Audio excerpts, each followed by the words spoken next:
এই মুহূৰ্তত আমাৰ হাতত আহি পৰিছে এটা গুৰুত্বপূৰ্ণ খবৰ। বকুৰ ত্ৰিলোচনত একাংশ ভূমাফিয়াৰ সন্ত্ৰাস।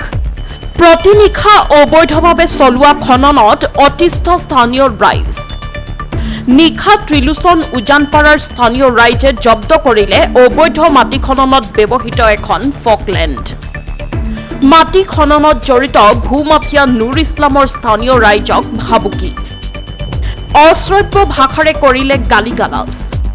ৰাজহুৱা পথো খান্দি পেলালে ভূমাফিয়াই। ক্ষোভিত ৰাইজে জব্দকৃত ফকলেণ্ড বাহনখন চালকসহ চমজালে বকু বন বিভাগক। ইয়াকে লৈ অঞ্চলজুৰি তীব্ৰ উত্তেজনা। মানে ফকলেণ্ডখনে যোৱাকালিও মাটি কাটি আছে, আমাৰ ৰাজ্যৰ মাটি কিবা ৰাস্তা হয়, আমাৰ ত্ৰিলোচন উজানপাৰা অহা যোৱা ৰাস্তা, মানে বিভিন্ন অঞ্চলৰ মানুহ তামুলীৰ মানুহখিনিও সেইপিনে অহা যোৱা কৰে। সিহঁতে ৰাতি কাটিছিলে, কিন্তু ৰাতি আমি গম নাপালোঁ। আজি ঠিক 8টা বজাৰ পৰা আৰু কাটিব আৰম্ভ কৰিছে, তেতিয়া আমি যাই ধৰিলোঁ। ধৰাৰ পিছত ড্ৰাইভাৰজনে কৈছে নুৰ ইছলামে বোলে মাটিটো কাটিব দিছিলে। ক'ত ক'ত তেখেতৰ? নুৰ ইছলাম পৈৰাঘাট ঘৰ। মানে তেওঁ আনিছিল নেকি?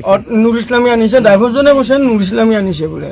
তাৰপিছত নুৰ ইছলামক আমি কওঁতে আমাক গালি গালাজ পাৰিছে, মানে সিহঁতে কৈছে বাপাৰ মাটি কাটা নাই, চৰকাৰৰ মাটি কাটিছে। আপোনালোকে কি ৰাস্তাটো কাটিব মানা কৰিছিল?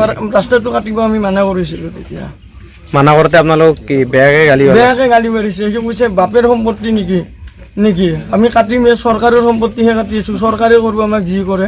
তেতিয়া আমি উপায় নাপাই ফৰেষ্টক গতাই দিলোঁ আৰু গাড়ীখন। লাষ্ট টাইমত কৈ দিলে আৰু আমাক চাই ল'ব আৰু পৰিঙৰ গাঁৱৰ মাজেদি গ'লে নুৰ ইছলামে এনেকৈ দম দিছে আৰু আমাক। আৰক্ষীক জনোৱা নাই আপোনালোকে? নাই আৰক্ষীক জনাই যিটো ফৰেষ্টত জনালোঁ আৰু। আপোনালোক গালি গালাজ যে পাৰিলে তেনেকৈ যে ভাবুকি দিলে সেইটোক লৈ আৰক্ষীক জনোৱা নাই? আমি জনোৱা হোৱা নাই এতিয়ালৈকে, ইয়াতে ব্যস্ত হৈ থাকিলোঁ যেতিয়া। ফকলেণ্ডখন তো আব্দুল মালিকের। হ্যাঁ, আব্দুল মালিক, ক'ত ঘৰ আব্দুল মালিকৰ? বৰপেটা। বৰপেটাত। আপোনাৰ নাম? আসাদুল ইসলাম। ক'ত মাটি কাটি আছিল ইয়াত? তো নদীর পাড়ত। হৰিপাৰাত। পাৰ্মিশ্যন আছে? আমি তো নাজানো ইমানখিনি। আপুনি কি গাড়ী চলাই আপুনি পাৰ্মিশ্যন নাই নেকি আপোনাৰ? তো মালিকে মোক কৈছে এই কাম কৰিব, সেই লৈ যাব, কাম কৰি দিলে হ'ল। কোন মালিক? গাড়ী মালিকে। গাড়ী মালিক নুৰ ইছলাম কোন? নুৰ ইসলাম ৰাইজে কৈ আছে নুৰ ইছলাম বুলি কোনোবাই বোলে ভাবুকি দিছে ইয়াত। নুৰ ইসলামে কামটো কৰি আছে। আপুনি নুৰ ইছলামক চিনি পায়নে? এনে চিনি নাপাওঁ, খালি দেখাতো চিনি পাওঁ। কিমান দিন ধৰি কাটি আছে? তাৰ কাম আজি কৰিছোঁ মই। চৰকাৰী মাটি কাটি আছিল বোলে?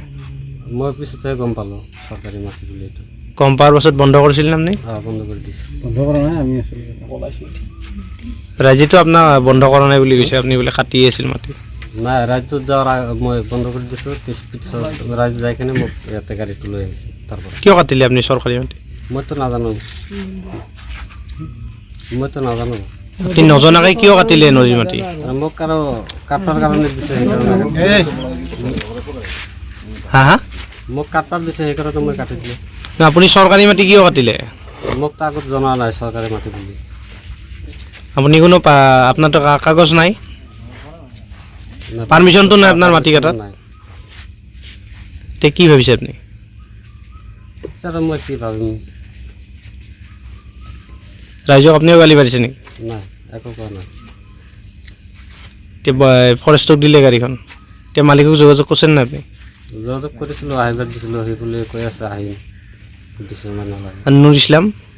নুৰ ইছলামৰ মোৰ লগত যোগাযোগ নাই। আপুনি শুনিছিল নে ৰাইজক গালি পৰাটো, নুৰ ইছলামে গাড়ী পৰাটো? নাই, মই তেতিয়া মেচিনটো লৈ আহিলে ৰাজি মানুহ, মই মিচিঙতে আছিলোঁ। সিহঁতৰ লগত হাল্লা হৈছে, কিন্তু মই ইমান শুনা নাই। আপোনাৰ ঘৰ? বকুৰ পৰা হেক্টৰ স্বৰ্গীয়াৰী ৰিপৰ্ট, সংবাদ লহৰ।